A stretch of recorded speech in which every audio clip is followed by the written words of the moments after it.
Praise lord. జీవము గల దేవుని పరిశుద్ధాత్మ సహవాసం వడలి.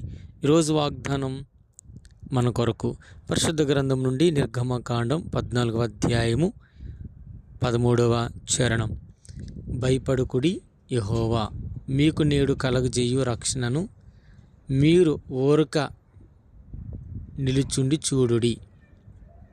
ప్రియమైన దేవుని బిడ్డలారా, ఆయన చేసే రక్షణ, ఆయన చేసే అద్భుతం ఇజ్రాయేలు ప్రజల పట్ల ఒక ప్రక్కని ముందు చూస్తే నుయ్యి, వెనక చూస్తే గొయ్యి అన్నట్లుగా ముందు సముద్రము, వెనక సైన్యము మధ్యన దేవుడు చేయబోతున్న కార్యం గురించి మోషే దేవుడికి ప్రార్థన చేస్తుంటే, మీరు సాగిపోండి అని మోషేతో మాట్లాడి, నువ్వెందుకు భయపడుతున్నావు, నేను నీకు ఇచ్చిన దుడ్డి కర్రను చాపమని చెప్పినట్లుగా 2 పాయలుగా చేసి ఆరిన నేల నడిచినట్లుగా దేవుడు నీకున్న ఇరుకులో, ఇబ్బందులలో కలిగిన ప్రతి సమస్యలన్నింటిలో నుంచి దేవుడిని విడిపించునుగాక, రక్షణ కార్యం జరిగించునుగాక, దేవుని పట్ల బలమైన మేలులు జరిగించి ముందుకు నడిపించుకునుగాక.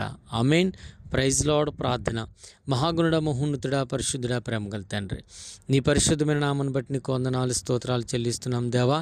కృపగల దేవుడు, దయగల రాజు, పరిశుద్ధమైన రక్షకుడు అని నైనా నిన్ను స్తుతిస్తూ మీ నామాన్ని గణపరుస్తున్నాం. మాకు కాదు యెహోవా, మాకు కాదు, కేవలం నీ నామానికి మహిమ, ఘనత, ప్రభావం తెచ్చుకున్నామని దీవించి ఆదరించండి, కనికరించి కాపాడి కృప చూపమని ఈ దినం ప్రయాణాల్లో వారి మార్గాలు, వారి వ్యాపారాలు, ఉద్యోగాలు, పరిచర్యలు చేస్తున్నటువంటి దాసులను అందరూ మరుగుపరిచి నీ ఆత్మతో బలపరిచి నడిపించుకుంటారని యేసుక్రీస్తు నామములో ప్రార్థించుకుంటున్నాను నా ప్రియ పరలోకపు తండ్రి. Amen. God bless you all. Praise lord.